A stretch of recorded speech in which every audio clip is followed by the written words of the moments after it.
Hi everyone, it is Amy Terrell, and today I want to walk through the project components of our final project of EDU 623.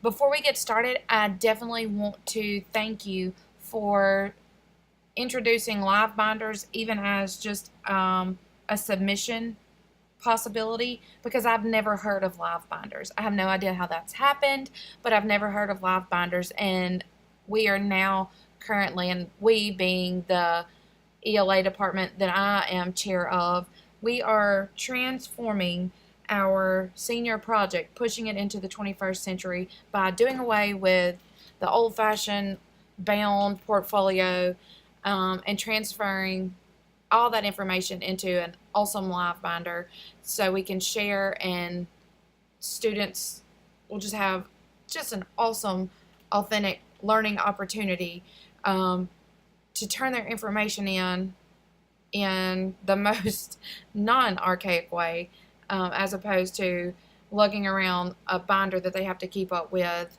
all year long. So thank you, and what I want to do now is walk through our final project for this course.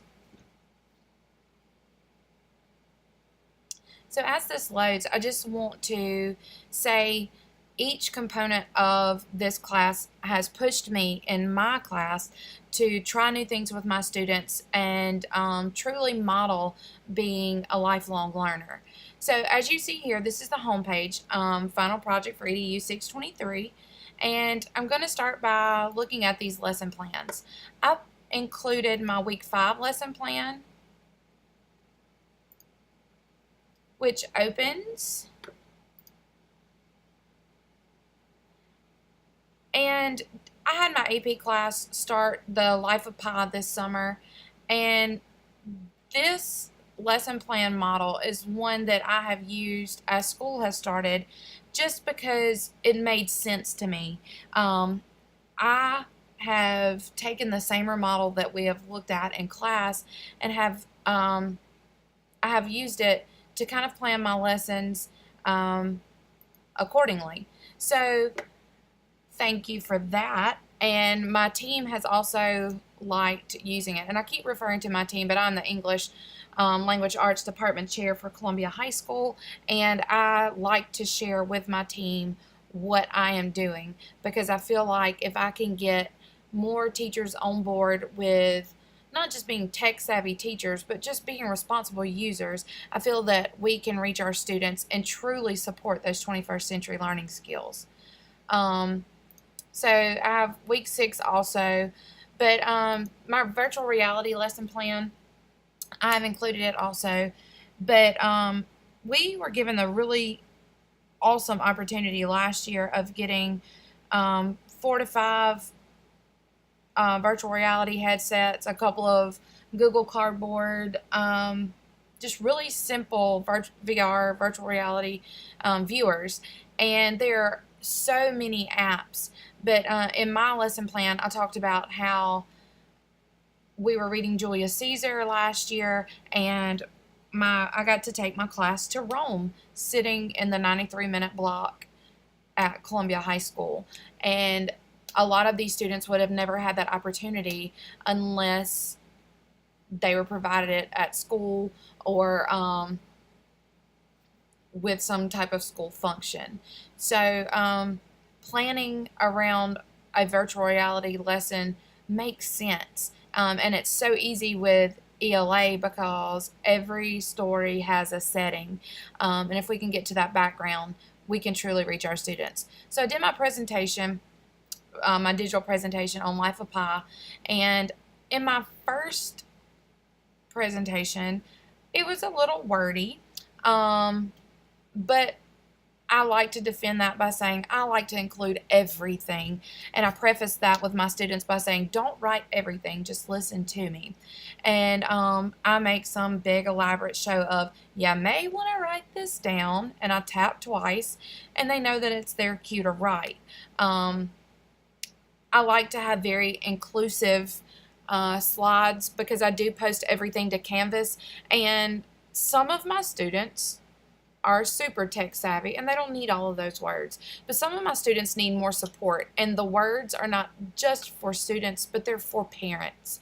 I have a large support staff, and the inclusion teacher that I work with takes these slides. Sometimes she can't make it to class, but when my IEP students visit her for tutorial, she can pull up my class, and they can review exactly what we've done in class. And I like having that component, but I will definitely try to rework some slides to not have so many words. But I liked putting these components in there. And now, for the most part, I don't use instructional videos in my lesson that I do here. I post them as in separate resource links, but I liked having all of that in one place. So I do have to say that has been a pull away for me, that I've started adding those links into my actual presentation notes. So recorded presentations, I just have to say I was not comfortable doing a screencast at the beginning, but it turns out I've had to use them in the 3 weeks we've been in school, because I've recently had a student diagnosed with cancer. He is at Batson, and his mom has requested all of his classes be sent to him, and some teachers are truly freaking out. But through this class, and understanding the component we used in week 3 of screencasting, I've truly had an opportunity to have class with him. And from his mom, just her response was that she never knew that, well, really, she said, I didn't know where these YouTube videos that teachers make, how they did that. And she said to have those videos available to him, he feels like he's involved in class.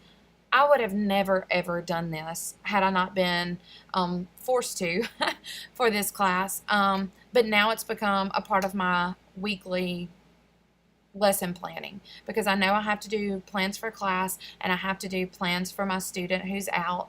And since I do a video, I just go ahead and post it on Canvas, again, for parent support and tutorial support.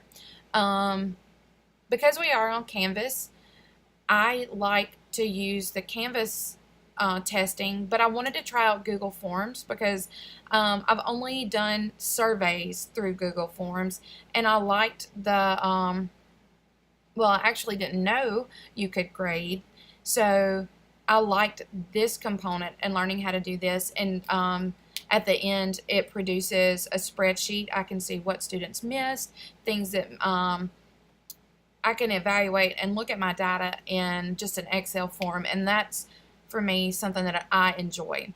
So just looking at the components for this class, I have been pushed to be a better teacher. I have been pushed to think outside of my comfort zone, and I have been pushed to share this with my team. And I do have to say thank you, because our team is growing into a more tech-savvy team, and that's exactly what needs to happen to be able to support our 21st century learners. So, thank you.